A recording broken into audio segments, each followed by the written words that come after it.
audience because I ended up with a very bad kind of viral fever for the last 15 days.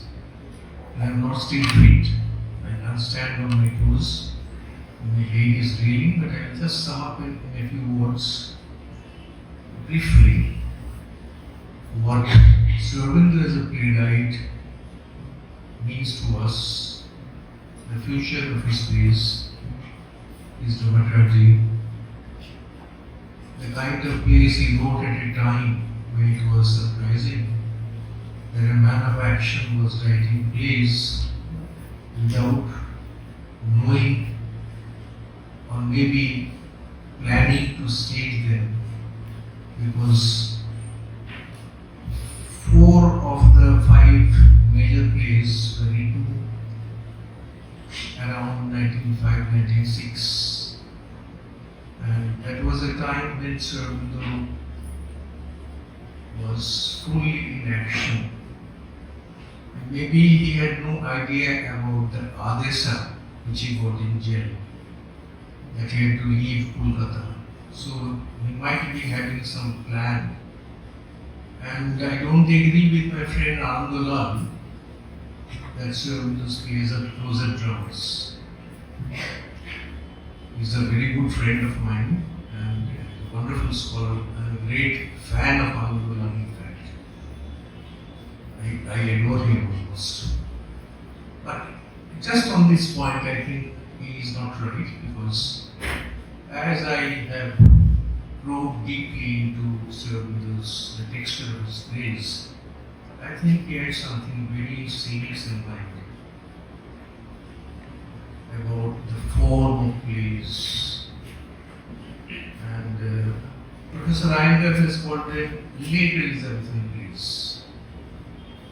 Of course, there are Shakespearean echoes. And I will especially speak on 3 plays. One tragedy, Aurobindo. The second is a comedy, Visits of the Sora. And the third is a dark comedy, which he wrote first as Française the Deliverer. Am I audible? So, in Française the Deliverer, the world is very dark. And surprisingly, it is identical with Divorce Bishop, because it's a conflict between kingship and orthodox religion. But Aurobindo had other things in mind. He had got some ideas of evolution from his father, Goutam, quite early in his life. And there are indications of evolution in Française the Deliverer. And it is wrong to suppose that Aurobindo was anglicized, because throughout the play of Française, he was constructing his theory, his psychological theory of the human planes of consciousness. The human planes of consciousness.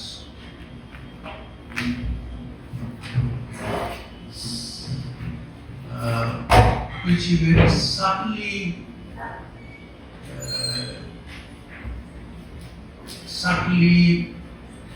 introduces in his major characters. And it is a dark comedy because, as in Measure for Measure in Shakespeare, it becomes nearly a tragedy. At the last moment, Providence, in the form of Duke, he pulls things and he makes it a comedy. Here too, it is Athene, the goddess. I suspect she is Saraswati. And there are indications in Athene that she is Ma Saraswati. And she is actually manipulating things and supporting Perseus. And there is a romantic comedy in between Andromeda and pursues, and ultimately it is the victory of the new world, that is Française, who is thinking of a better future of humanity. So this is the first thing. And it's a dark comedy because the vision of life is dark.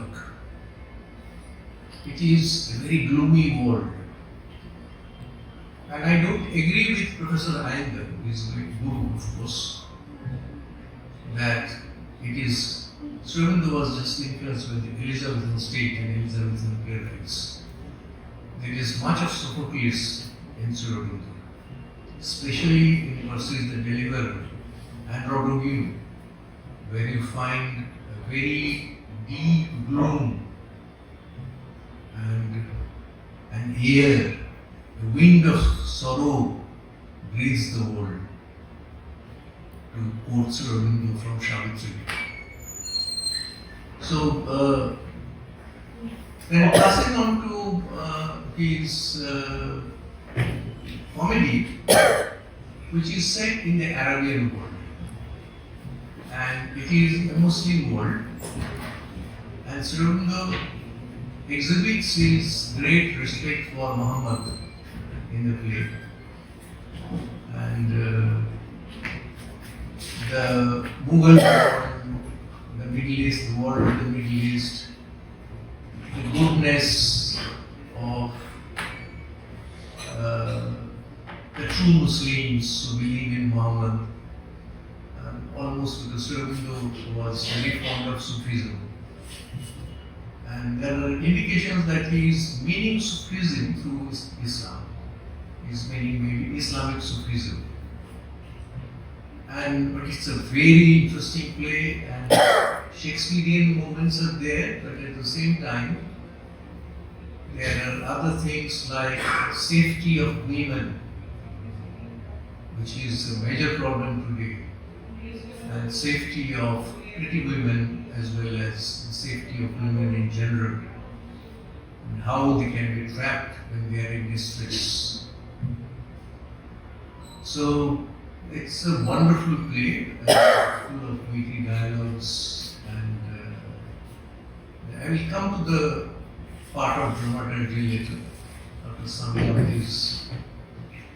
And the third is Aurobindo, which is, the gloom is the most deep in Aurobindo. It's such a tragedy, such a waste of a very innocent, loving woman, and what Aurobindo calls psychic. Aurobindo expresses, and she is one-pointed. She likes Antiochus. She will never go to Timocles for power. And as Aurobindo has said in Savitri, the idea of his love. Once my heart chooses it, chooses it. Aurobindo is like that. Her heart has chosen Antiochus, so he will never be pressurized, although she is a slave. She commits suicide. And the characters are, if you go through Aurobindian psychology, you will see that Aurobindo's planes are mixed planes, and all the planes are not always in harmony with one another. So Antiochus is not entirely vital, but he is psychic vital. Aurobindo is purely psychic, Eunice is purely psychic, and Timocles is vital but not of the very low kind. There is a villain who resembles Shakespeare's Iago in Othello, who is really a very lower kind of vital. That is the prana, the pranics plane. And in 1906, Freud had spoken of the libido in his essay, in his pamphlet, 3 essays on the nature of sexuality. There it always even when Freud revised, for Freud, libido was a negative plane. And Jung broke away from Freud because Jung knew that the libido is not at all a negative plane. It can be very, very creative if used properly. And I think this libido is the synonym for Aurobindo's vital. And Jung wrote his transformation of the libido in 1912. Aurobindo wrote the Life Divine in 1914. So it is something like a continuation and advancement. And it will be good to know that Aurobindo never deconstructed a past title entirely. People think Aurobindo is anti-Marx. It is absolutely wrong. He never, Sankara, he never deconstructed. He just took them forward to a new stage of evolution. That is the kind of evolution Aurobindo preaches. Now this is the play because it's very difficult, I'm not a good summarizer. Now let me come back to the technical part of dramaturgy. Why did Aurobindo write the plays? Because staging was not possible in that situation, and his plays were not for the mass also. Maybe for the mediocrity and the elite, but not certainly for the mass. But he was trying to influence the mass, trying to influence the mediocre and the elite. And it came out serially in Vande Mataram, most of the plays in 1996, 1997. But somehow I suspect that Aurobindo had an idea of staging the plays. And I don't see any problem of staging the plays because there is a mixture of short dialogues, long soliloquies, like in the Elizabethan stage we see, and poetry of course is there. And poetry, the problem which Eliot could not solve, Aurobindo solved. And maybe in future, Snake Thai is working on Aurobindo's plays. I will ask her to explore this. T.S. Eliot had the problem of three things. The poetry which will be action at the same time. As Christopher Fry had said, poetry in the theatre is the action of listening.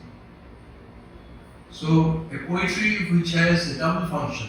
It must convey action and motion at the same time. And there is a third thing, which is extremely difficult. And the success of Riders to the Sea is accidental because the people of the Aran Islands, they speak the language which is natural poetry. Otherwise, contemporary speech rhythm is a major problem for all the poetic dramatists. Eliot was virtually a failure except for Modern the Cathedral. But in Modern the Cathedral, he went back to 500 years back. So it was easy for him to use the blank verse comfortably. Otherwise, a poetry which will be action, which will be emotion, and which will be close to the contemporary speech. If you read Aurobindo's plays, Perseus, Rodogim, Resist of the Soul, I'm focusing on these three plays today, and I ask you to read these three plays first. You will see how masterfully Aurobindo uses the language of today. At the same time, keeping poetry either veiled or on the surface. That is the mastery of his language. Srinivas Sankar called him a born lord of the language. And I personally think there is no greater event after Shakespeare in the language. You can't compare any other writer with him with reference to language, his power of language, his command over language. Only Shakespeare. And this may be a bit awkward to speak to this audience, intellectual audience. But Aurobindo Dr. Nirodha once told me that Aurobindo once told Nirodha, in one of my previous lives I was Shakespeare. And if you see the whole body of Aurobindo's works, Shakespeare comes again and again. Even in the Kenopanishad, Shakespeare is not just, Aurobindo is not just a critic of Shakespeare. He has the whole body of aesthetics of Shakespeare. And for that we have to see Aurobindo's writings in the Upanishad, not his letters to Setna, or his letters on art poetry, or the future poetry, where he has written remarkably on Shakespeare. Excellent things. But the basic poetics may be traced only in the Kenopanishad writings. Mr. Aurobindo sees Shakespeare as a supernatural being, something like which dropped from the world, dropped from the sky, and it will never happen again. He says it in future poetry. It will never happen. There will be no other Shakespeare. Maybe because of the evolution, it will be different. So, what could be the future kind of drama? Now, you know about AI. All of us are upset by or puzzled by the coming of AI, confused. And Aurobindo always said that technology has to be curbed. At some point it must stop. It is good. Science is extremely welcome. And medicine, it has prevented death. He is extremely appreciated. But somewhere in future, already you see how men are suffering from eye problems with the screen. Because we are habituated to screen, we don't see the print. I can't read the print, I always read the screen. Now, there may be a return of laser, which they go stressed. If you don't have laser, you can't transform humanity. If you don't sit back, if you don't have enough time for yourself. And in a play, the advantage is in 3 hours, 2 hours, you know the broad panorama of life. So play will be important, and 5-act plays. Although Aurobindo has appreciated the new kind of experiments by Tagore, Maeterlinck, and Yeats in the very first chapter of the future poetry, that drama is becoming more and more lyrical and poetic because it has to investigate into the inner human psyche. Still, why did he write 5-act plays? I guess he was thinking of a future world when man will be relaxed, he won't be so fast. He can have plenty of leisure to watch plays. And Aurobindo stress that religion, philosophy, nothing can link you with God. Only art. Only art and poetry can link you with God. No other arts. Thank you.